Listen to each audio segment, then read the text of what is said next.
അപ്പൊ നമ്മളിന്ന് എവിടേക്ക് പോണേ? കൊടകര ഫെസ്റ്റിന് പോവാണ്. പറയൊന്ന് ആഹ്ലാദം കാണിക്കുക. നമ്മുടെ കൊടകരയില് ഇങ്ങനൊരു ഫെസ്റ്റ് വരുമ്പോൾ നമ്മൾ പിന്നെ ആഹ്ലാദം കാണിക്കണ്ടേ? അപ്പം ഞങ്ങൾ ദേ പെൺപടകളെല്ലാവരും കൂട്ടിയിട്ട് ദേ നമ്മുടെ കൊടകര ഫെസ്റ്റിനെത്തിയിട്ടുണ്ട്. പെൺപടകൾ മാത്രമല്ല, ആദ്യത്തേനും ഉണ്ണിക്കണ്ണനൊക്കെ ഉണ്ടായിരുന്നു. അങ്ങനെ ടിക്കറ്റൊക്കെ എടുത്ത് ഉള്ളിൽ കയറുമ്പോൾ ആദ്യം തന്നെ ദേ ഈ മത്സ്യകന്യകേനെയാണ് കാണുന്നത്. അപ്പം നമ്മൾ കുറച്ച് നേരം അവിടെ നോക്കി നിന്ന് പോവും. അത്ര നല്ല രസമുണ്ടായിരുന്നു മത്സ്യകന്യകേനെ കാണാൻ. അങ്ങനെ മത്സ്യകന്യകേനൊക്കെ കുറച്ച് നേരം ആസ്വദിച്ച് കണ്ട് ഞങ്ങൾ നേരെ ദേ അടുത്ത സെക്ഷനിലേക്ക് പോവുകയാണ്.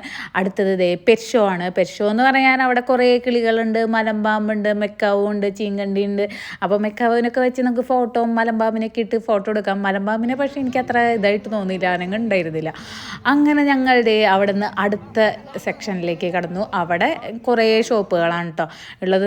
അതിൽ ഈ PD എനർജി സേവർ എന്ന് പറയുന്ന പ്രൊഡക്റ്റ് ഇതിന് ഞാൻ മുമ്പ് വാങ്ങിച്ചിട്ടുണ്ടായിരുന്നു. ഇത് ഇലക്ട്രിസിറ്റി ചാർജ് ഒരു പരിധി വരെ കുറയ്ക്കാൻ നമ്മളെ സഹായിക്കും കേട്ടോ. പിന്നെ അതേ ഈ പെർഫ്യൂം വാങ്ങിച്ചിട്ടുണ്ടായിരുന്നു, കളപത്തിൻ്റെ ഒക്കെ സ്മെല്ലുള്ളത്. പിന്നെ അതേ കേക്കാണ് വാങ്ങിച്ചത്. പിള്ളേർക്കൊക്കെ കേക്ക് വേണമെന്ന് പറഞ്ഞിട്ട് കേക്ക് മേടിച്ചിട്ടുണ്ടായിരുന്നു. കുഴപ്പമുണ്ടായിരുന്നില്ല കേട്ടോ. അത് കഴിഞ്ഞ് പിന്നെ നമ്മളൊരു ഗാനമേള ഗ്രൗണ്ടിലേക്കാണ് എത്തണത്. അതിന് ചുറ്റും ഇഷ്ടംപോലെ ഫുഡ് കോർട്ടുകളുണ്ട്. അപ്പോൾ ഫുഡൊക്കെ വാങ്ങിച്ച് നമുക്ക് ഗാനമേളയൊക്കെ ആസ്വദിക്കാൻ പറ്റും. അത് കഴിഞ്ഞ് ഞങ്ങൾ കുറച്ച് നേരം ഗാനമേളയൊക്കെ കണ്ടിരുന്ന് ഞങ്ങൾ പുറത്തേക്ക് ഇറങ്ങിയിട്ടുണ്ട്. പുറത്താണെങ്കിൽ കുറേ റൈഡുകളുണ്ട്, അതിന് എക്സ്ട്രാ ചാർജ് കൊടുക്കണം കേട്ടോ. അപ്പം നിങ്ങൾ ഇതുവരെ കൊടകര ഫെസ്റ്റ് കാണാൻ വന്നിട്ടില്ലെങ്കിൽ വേഗം പോയി കാണാൻ ഇറങ്ങിക്കോളൂ. ഇനി 2-3 ദിവസം കൂടിയുള്ളൂ. അപ്പം 100 രൂപയാണ് എൻട്രൻസ് ചാർജ് വരേണ്ടത്. അപ്പം പെട്ടെന്ന് പോയി കൊടകര ഫെസ്റ്റ് കണ്ടിട്ട് കേട്ടോ.